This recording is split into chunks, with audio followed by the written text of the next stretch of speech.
Hey y'all, real quick, it's a financial message, honey, and you would have thought it was a love message. But what's coming through here, this financial message, we have the King of Hearts. So this is letting us know that matters of the heart and matters of the money coincide, must be in alignment for things to be truly successful and truly abundant.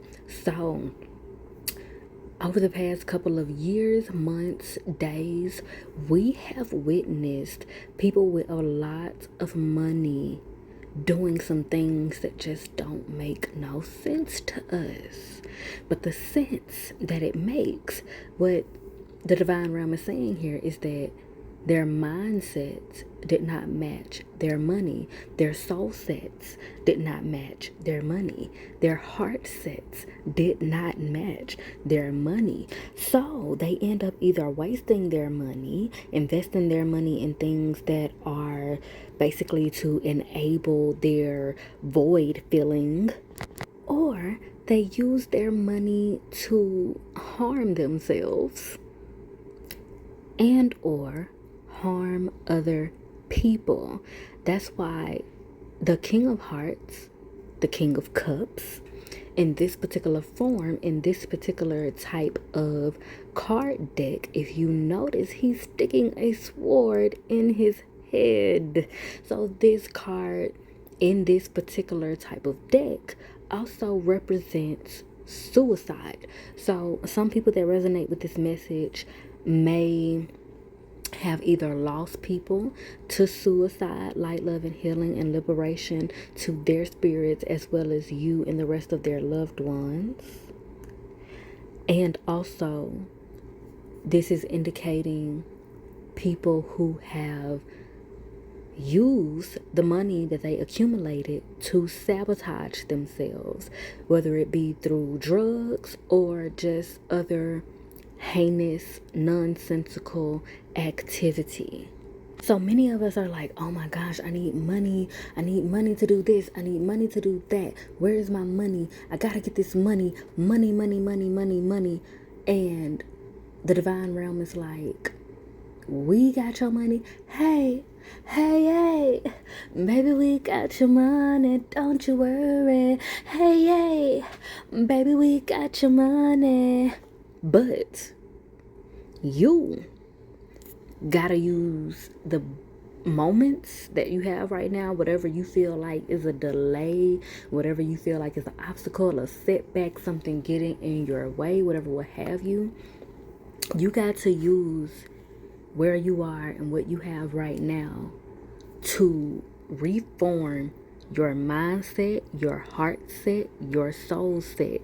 Get it in gear to match your money, because we have a multitude of blessings coming through, and money is a large part of it. It's not all of it, but it's a large part of it.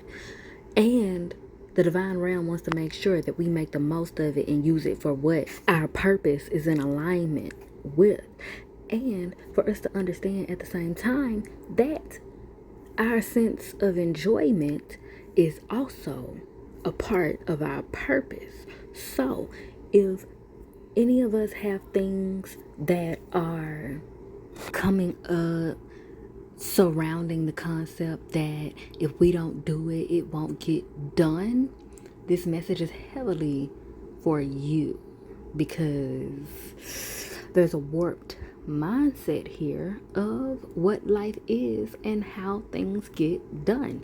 It is a co-collaboration between humans and the divine realm, which in simple terms means that it is a co-collaboration between earth and spirit, between human physicality and spirit. So when spirit wants us to just have fun, celebrate what we have, do what we do, and just be who we be and who we are, number one, it's because we have put in what we needed to put in for the moment. And now it's time to do something else. It's a time and a place for everything. It's a time and a place to work and try to fix things. And it's a time and a place to relax and let things be. And occupy your time and your attention with something more rejuvenating. Also, number 2, when Spirit is pressuring us to take a step back, have fun, and just be, it's also because some of us are getting in God's way. And that's exactly what the mindset of, if I don't do it, it won't get done is. That mindset puts you in a functionality where you habitually get in God's way. Even if you believe in God, the divine realm, spirituality, all that, even if you believe in them and you call yourself having an understanding of what the co-collaboration is, if you are functioning in a habit or a mindset or heart set of, if I don't do it, it won't get done, you will end up getting in God's way. So for instance, I'm going to use the same analogy as I used for someone else I did a reading on just recently. Imagine your child or someone in general that you care about. Imagine them trying to take their shirt off and they end up getting caught up and tied up and twisted up in the midst of taking their shirt off, and they need help getting out of the shirt. And the whole time you're trying to help them get out of the shirt, you're telling them, hey, just be still. Let me pull it over you. Just lean this way. Let me pull it over you. You're constantly, you're looking at the situation from the outside in, so you're able to see things that they don't see. So you have an understanding that they don't have, which is why they need help in the first place, right? And they trust that you have that higher understanding, which is why they called on you for help in the first place, right? But when you get there to help them, they're steady trying to help you help them. They moving and shifting and gyrating all over, making it harder for you to help them.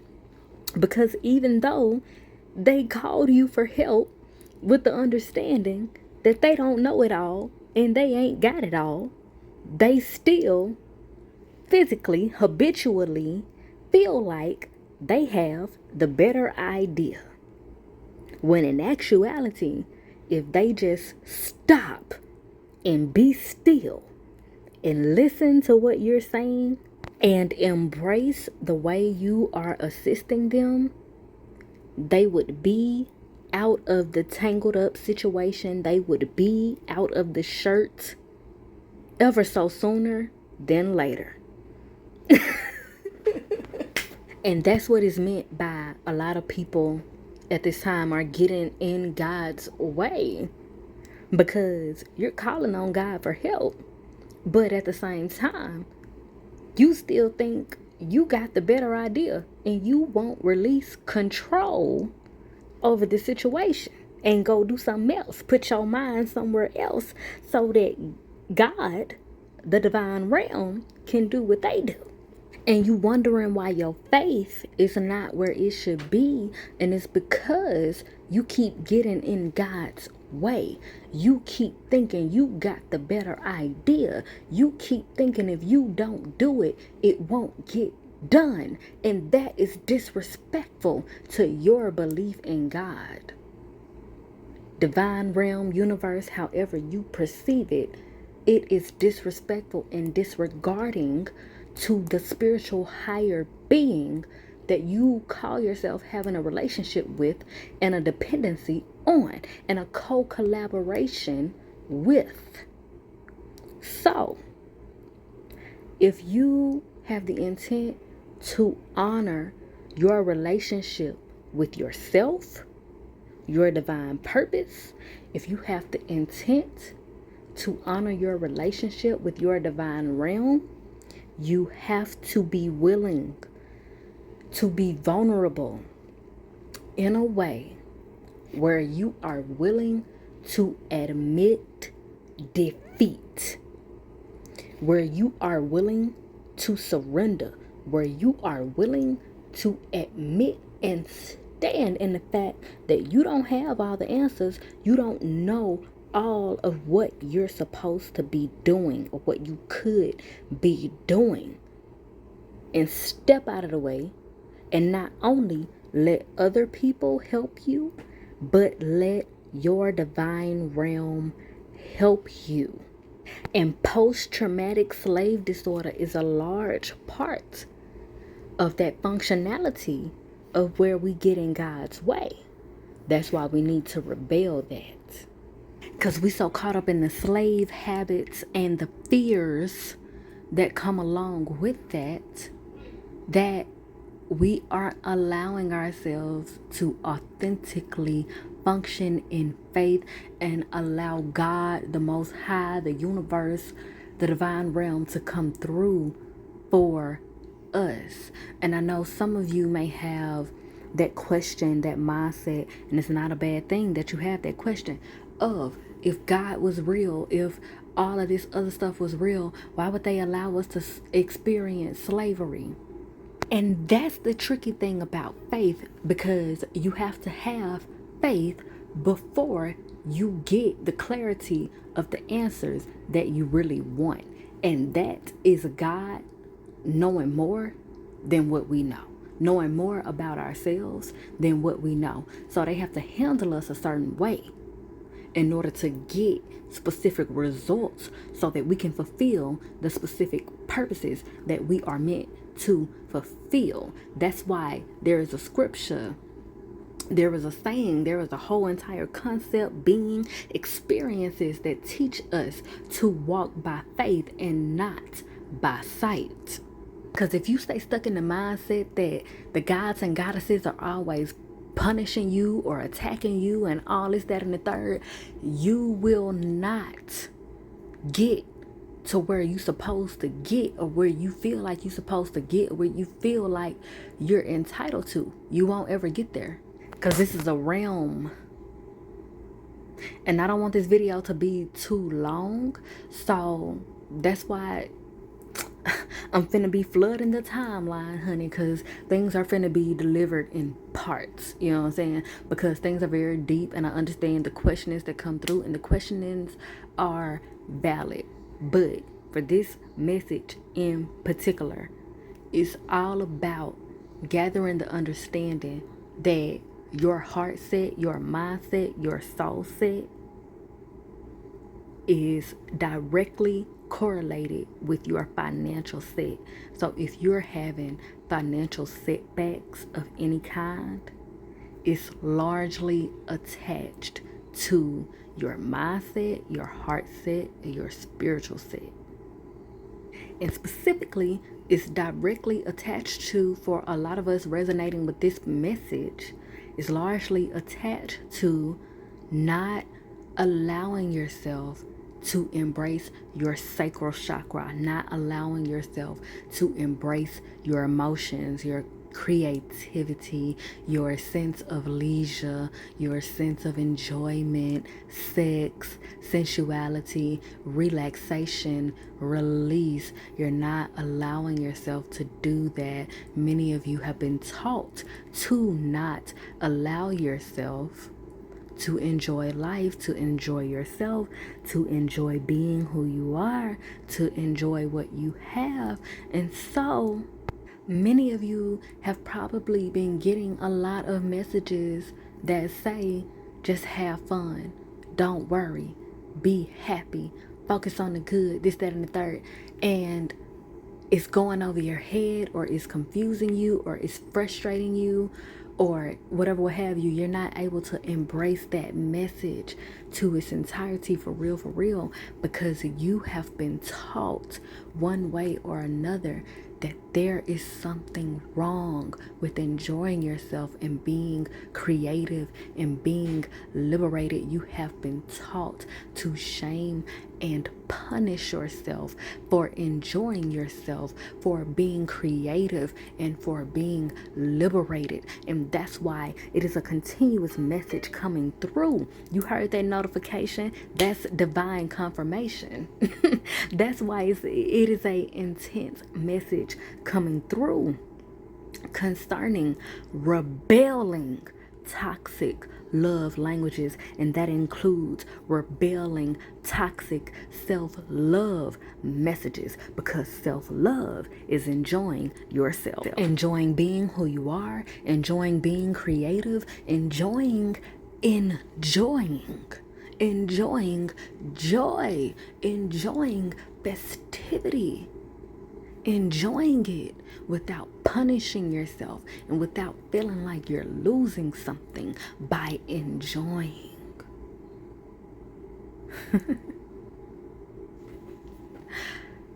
Allow yourself to enjoy enjoying, to enjoy celebration for even the simplest of things. Have that faith to do that and allow your divine realm to come through for you on the financial sense. And that experience will teach you how money matters and heart matters, mind matters, soul matters, all come together and need each other in order to be abundant and successful, in order for you to be abundant and successful, in order for others to be abundant and successful, in order for life and the abundance of lives to be abundant and successful, and equality and equity. The mindset, the heart set, the soul set, the earth set, physical set, all of it has to be in alignment. Because it is you that brings value to the money, not the other way around. You determine how the money is used, not the other way around. You determine the value that is brought to your home, not the other way around. You determine how the home is used, not the other way around. You determine the value of all the material that you manifest, not the other way around. You determine how the material manifested is valued and used, not the other way around. And the only way that you can best determine that is when your heart is clear, your mind is near, and all of it is in alignment and clear by you making a conscious decision to get intentional about what you want and why you want it, who you want it for. They ask me what I do and who I do it for, okay? When you get all of that into alignment and bring it all together, you will be able to purposefully understand what the purpose of your abundance is, what the purpose of your blessings that are coming through is. Therefore, having a better understanding of what the co-collaboration is between your mindset, heart set, soul set, and the physical set of it all. Because if your mind, body, heart, and soul is not in alignment with your purpose, then when you get your blessings, you are not going to use your blessings in alignment with your purpose. And you will end up creating some terrible, terrible karma for yourself.